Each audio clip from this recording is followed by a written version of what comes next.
Let's go.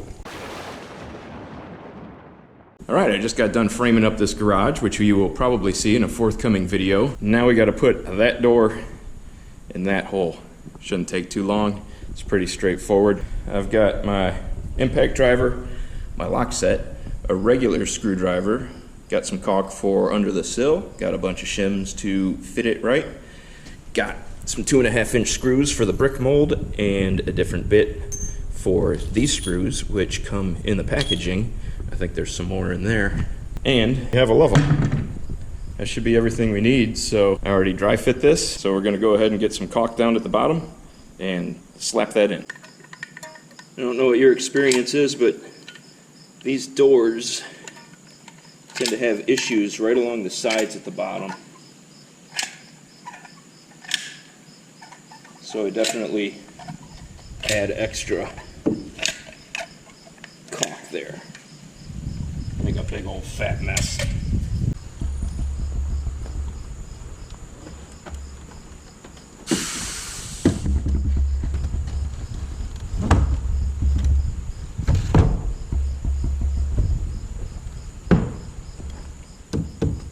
Actually pretty well centered there.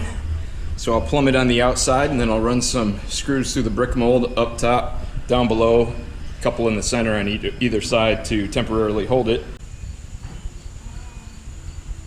Gonna go a little bit that way. So we're gonna hit the bottom.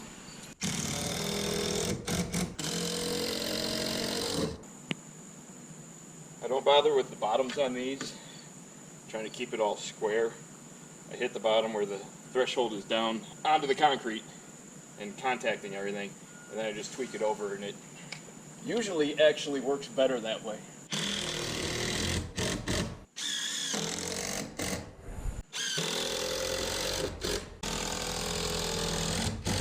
Alright, we'll go in and cut that loose and see how it functions.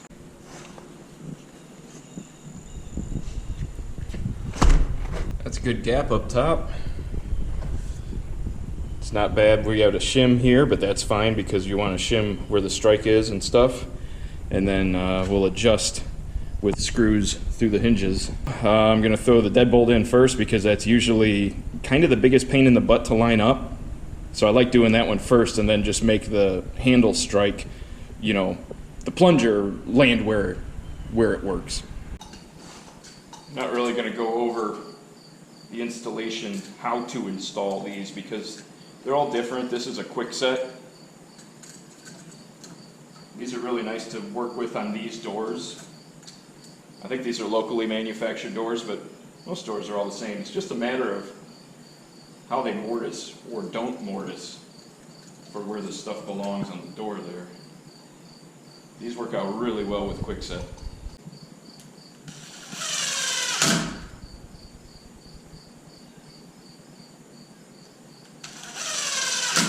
I don't know how many times I have gone through the trouble of assembling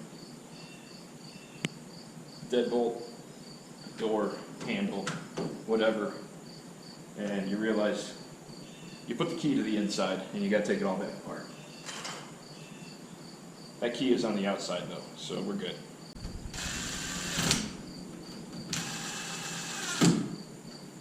Yeah, I'm using the driver, but don't run them home tight.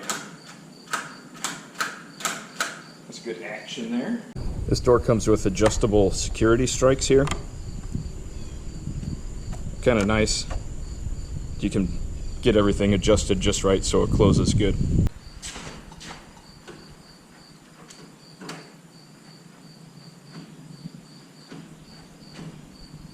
That's not bad. That might be a little tight. Nope, I like that.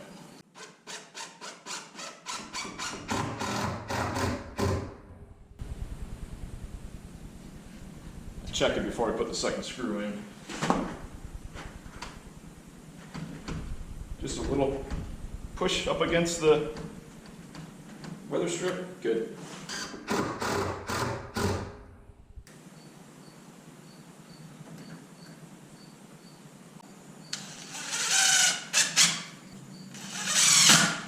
Make sure you get your handle on before you shut this, or else it's difficult to open.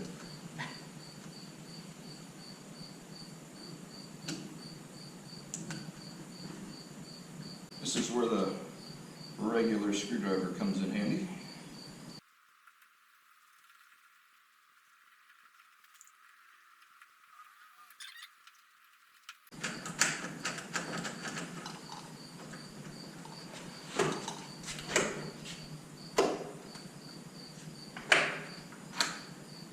Okay, when the door closes, you want that plunger to come back out, but not this one.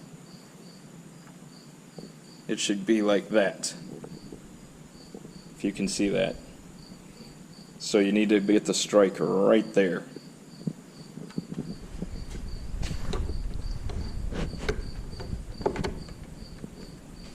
Kind of like that.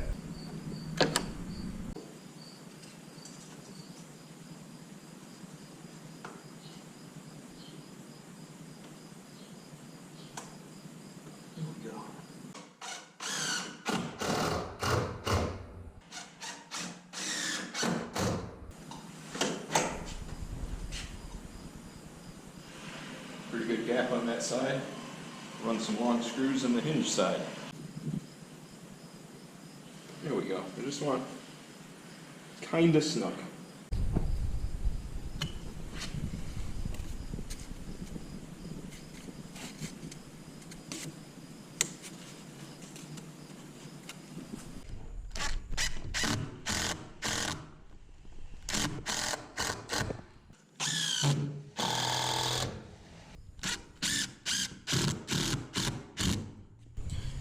Not exactly sure why they leave 6 screws out and only give you 3.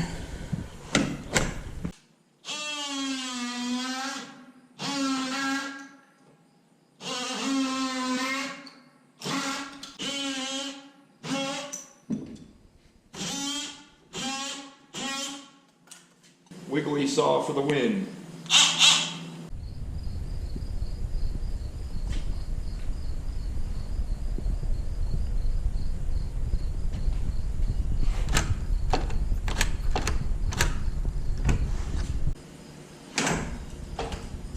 It's actually one of the better functioning doors I've ever put in a garage. Like I said, I don't care so much about squaring it up because I want that sill, that threshold, to be all the way down. And there's usually some pitch to a garage floor.